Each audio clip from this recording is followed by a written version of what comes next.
Bismillahirrahmanirrahim.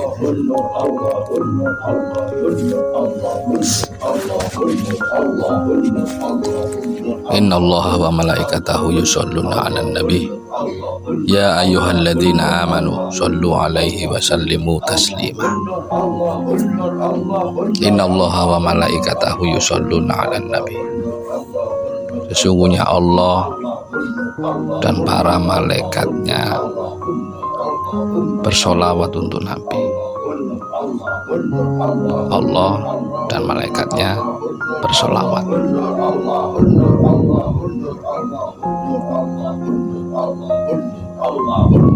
Ya ayyuhalladzina amanu shollu alaihi wasallimu taslima. Wahai orang-orang yang beriman, bersolawatlah kamu dengan solawat yang penting, yang baik, yang bagus, yang memuliakan.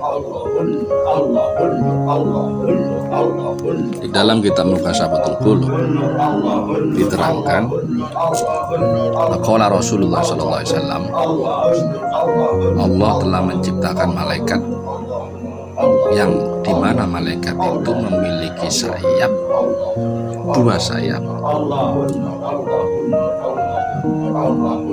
Sebuah sayap di belahan timur dan satunya lagi di barat, dan kepalanya berada di bawah ars, saking besarnya.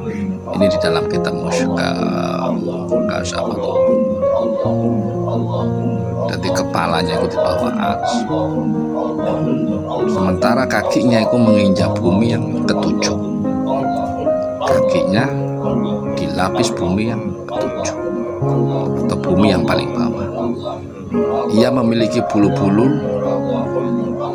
dan ia memiliki bulu-bulu bilangan semua yang ada pada makhluk Allah. Maksudnya gimana?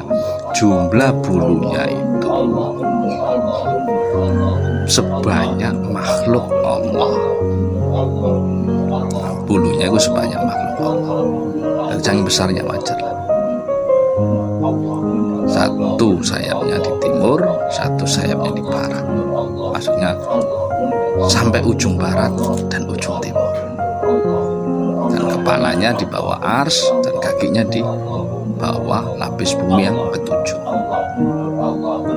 Dan malaikat itu mempunyai bulu, dan bulunya itu sebanyak bilangan makhluk Allah. Apabila ada orang laki-laki dan perempuan dari umatku yang membaca sholawat kepadaku, maka Allah memerintahkan kepada malaikat itu agar menyelam ke dalam lautan cahaya. Ya. Apabila ada seorang laki-laki dan orang perempuan dari umatku yang membacakan sholawat untukku, maka Allah memerintahkan kepada malaikat itu agar menyelam ke dalam lautan cahaya. Wahai malaikat, menyelamlah cahaya, karena umat Muhammad sedang membacakan sholawat untuk Muhammad. Lalu menyelamlah ke dalam lautan cahaya, yang dimana lautan cahaya itu di bawah ars. Menyelam, kemudian malaikat itu keluar dari dalam lautan. Ya, sekali lagi tadi lautannya itu lautan cahaya, dan besarnya lebih besar. Begitu menyelam di lautan cahaya itu, setelah selesai dia mengibas-ngibaskan sayapnya, maka meneteslah percikan-percikan air cahaya dari setiap bulunya.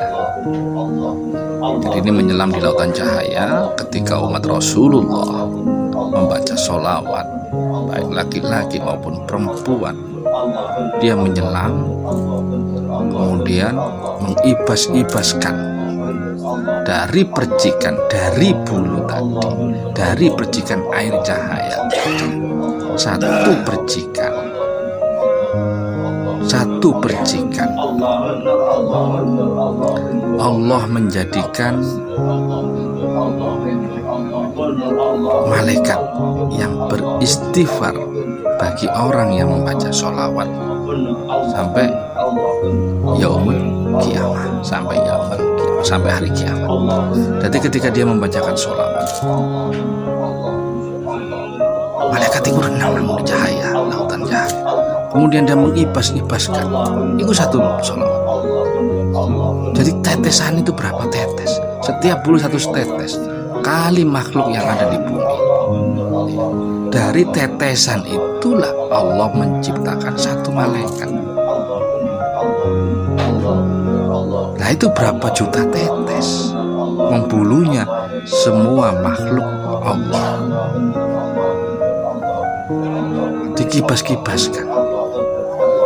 Satu tetes Allah menciptakan malaikat adalah kalau 1 miliar tetes Allah menciptakan 1 miliar malaikat untuknya. Buat apa? Buat beristighfar kepadamu yang membaca sholawat, buat beristighfar memohonkan ampunan kepadamu, wahai yang membaca sholawat, yang membacakan sholawat, yang memintakan ampun kepadamu. Ada ratusan juta, ada miliaran. Karena satu tetesnya Allah menciptakan satu malaikat yang membacakan istighfar dikali 1 miliar. Misalnya gitu, dicari 3 miliar atau nggak kehitung. Itu satu. Apalagi kita di sini sering-sering istiqomah dengan sholawatun nariyah 4.400 secara berjamaah. Jadi satu tetes Allah menciptakan malaikat yang dimana malaikat itu beristighfar memohonkan ampunan kepada orang yang membacakan sholawat untuk Rasulullah. Ya Allah, ampuni dia, ampuni Allah, muliakan dia, berikanlah dia rahmat. Miliaran malaikat doain kamu satu sholawat. Ya wajar, karena apa? Sayapnya lo memiliki 2 sayap. Itu sayapnya sampai timur dan kepalanya di bawah ars, dan kakinya di bawah bumi yang ketujuh. Apabila umat Muhammad membacakan sholawat untuknya, maka malaikat terbang ke lautan cahaya. Begitu terbang lautan cahaya, kemudian dia mengibas-ibaskan, wahai malaikat terbanglah, karena ada umat Muhammad yang membacakan sholawat untuk Nabi. Begitu dia mengibas-ibaskan, Allah menciptakan satu kibasan air cahaya dijadikan satu malaikat. Nah kalau makhluk segede gitu berapa tetes? Ada miliaran tetes.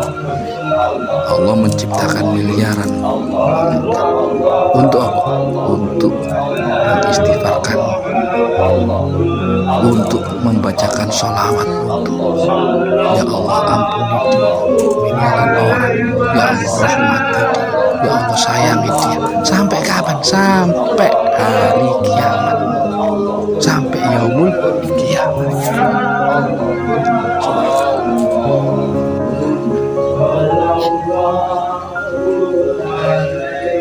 Dalam kitab Muqasyafatul Qulub karya Imam Ghazali. Jadi Rasulullah bersabda dalam kitab Muqasyafatul Qulub, Innallaha wa malaikatahu yusholluna 'alan nabi ya ayyuhalladzina amanu shollu 'alaihi wa sallimu taslima.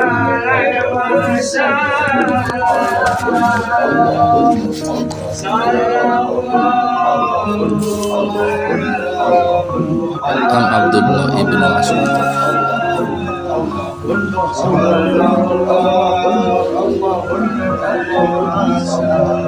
anna Rasulullah sallallahu alaihi wasallam qala aulan nasi bi yaumil qiyamati aktsaruhum alayya salat. Dari Ibnu Abdullah bin Mas'ud Rasulullah itu Rasulullah bersabda, orang yang paling berhak mendapatkan pertolongan, mendapatkan syafaat kelak di yaumil qiyamah. Kalau kata-kata kelak di yaumil qiyamah biasanya di dunia ada gambarannya, ada contohnya, sekedar foto saja.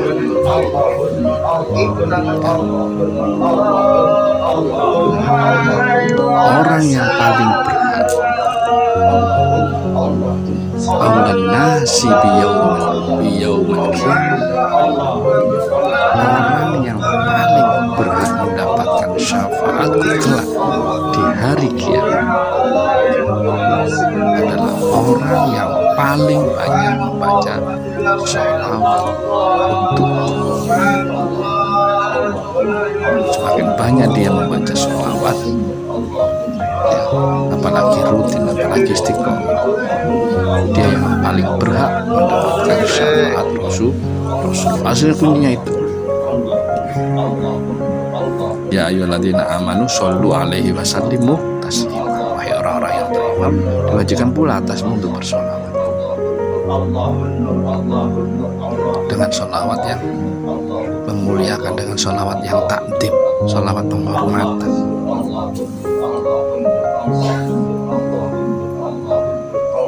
Dan orang yang paling berhak mendapatkan syafaatku adalah orang yang paling banyak membaca salawat. Diterangkan dalam sebuah hadis lagi, qala Rasulullah sallallahu alaihi wasallam, sesungguhnya orang yang paling utama di hari kiamat adalah orang yang paling banyak bersalawat untuk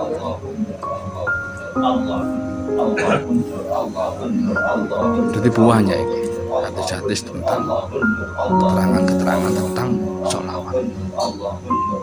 Telah menceritakan kepada kami Anas bin Malik, dia berkata, Rasulullah SAW itu pernah bersabda, barang siapa yang membacakan sholawat kepadaku 1 kali, maka Allah akan mengucapkan sholawat kepadanya 10 kali.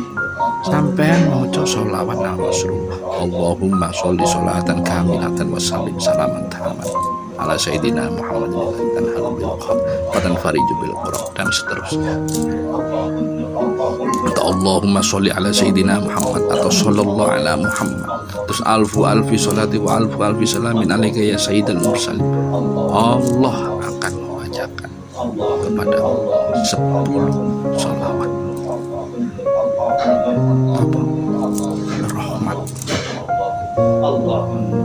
terus dihapus dari 10 kesalahan, dan terus diangkat 10 derajat untuknya ya, diangkat 10 derajat untuknya. Sekali lagi paham.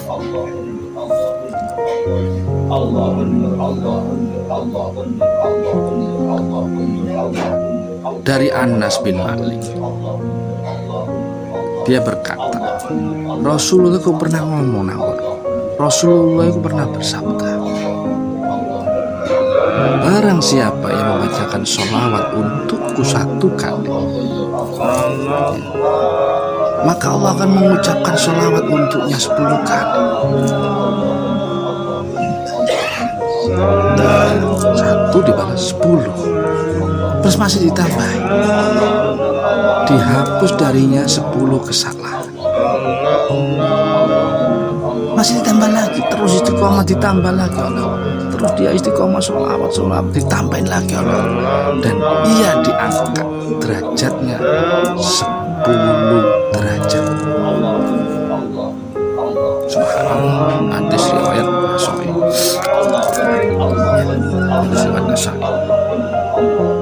dan ia diangkat 10 derajat untuknya berkah dari sholawat. Diangkat 10 derajat.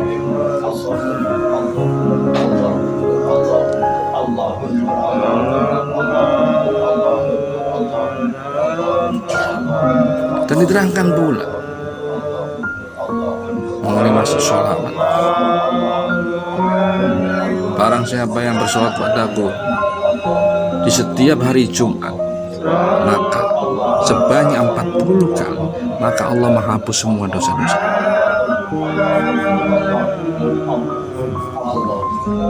Bahkan lagi dia sebuah hadis, dan barang siapa yang bersolawat kepadaku 100 kali sehari, maka Allah akan menunaikan hajat, kebutuhannya, penolongnya dengan 100 hajat.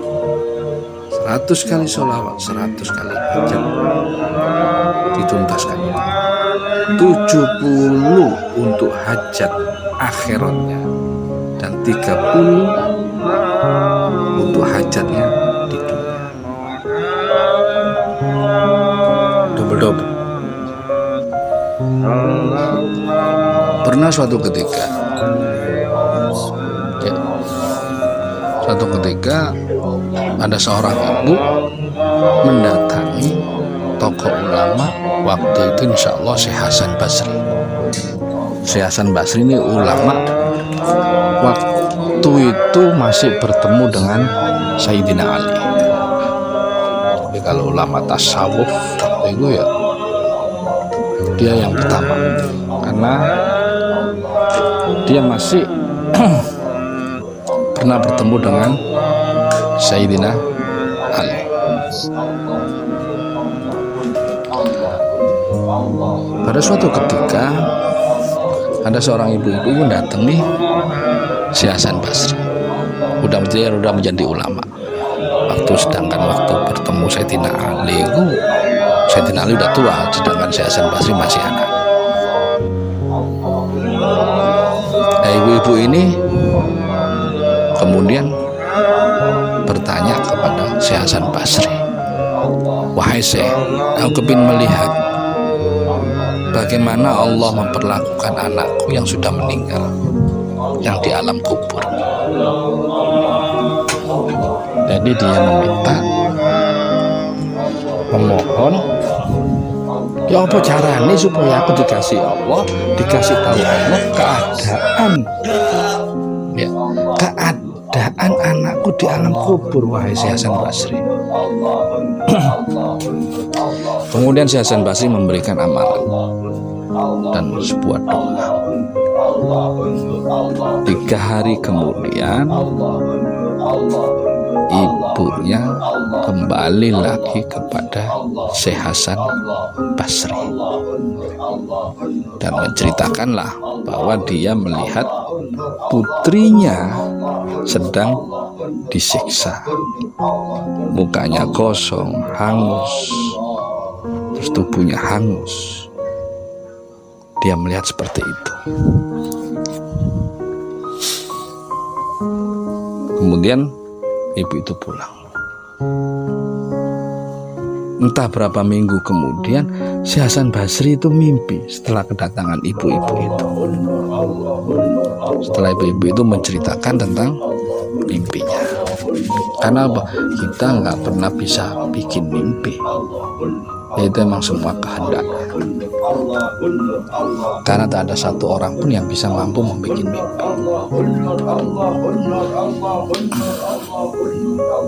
Nah, berapa minggu kemudian Syekh Hasan Basri bermimpi pula bahwa dia dipanggil oleh perempuan yang cantik dan mukanya penuh dengan cahaya. "Wahai Hasan Basri, apakah kau ingat kepadaku? Kamu itu siapa?" Dan aku tidak mengingatnya. "Wahai Syekh Hasan Basri, apakah kamu lupa kepadaku? Aku gak ingat siapa kamu." "Wahai Syekh Hasan Basri, aku adalah anak ibu yang datang kepadamu, yang kau kasih amalan, zikiran dan doa." "Loh, kok jadi seperti ini? Bukankah waktu itu ibumu bercerita bahwa kau sedang disiksa?" "Iya benar, ibu saya gak bohong. Terus bagaimana kau mendapat derajat seperti ini? Dan bagaimana pula kau mendapatkan cahaya seperti ini? Kan kemarin waktu itu, berapa hari yang lalu, ibumu dikasih tahu oleh Allah lewat mimpi bahwa kau sedang disiksa dan seluruh tubuhmu hangus, terbakar. Dan sekarang kamu nemuin saya dalam bentuk cahaya. Apa maksudnya ini? Apa yang diceritakan ibu saya itu benar, saya. Terus bagaimana awal mula cahaya ini? Suatu ketika ada orang alim. Dia melewati tempat kuburan, yang dimana waktu itu ahli kuburnya ada 540. Ini masih dalam kitab Mukasyaffatul Qulub. Yang disiksa. Jadi waktu itu ada 540 orang yang disiksa. Lah orang alim ini masuk ke kuburan.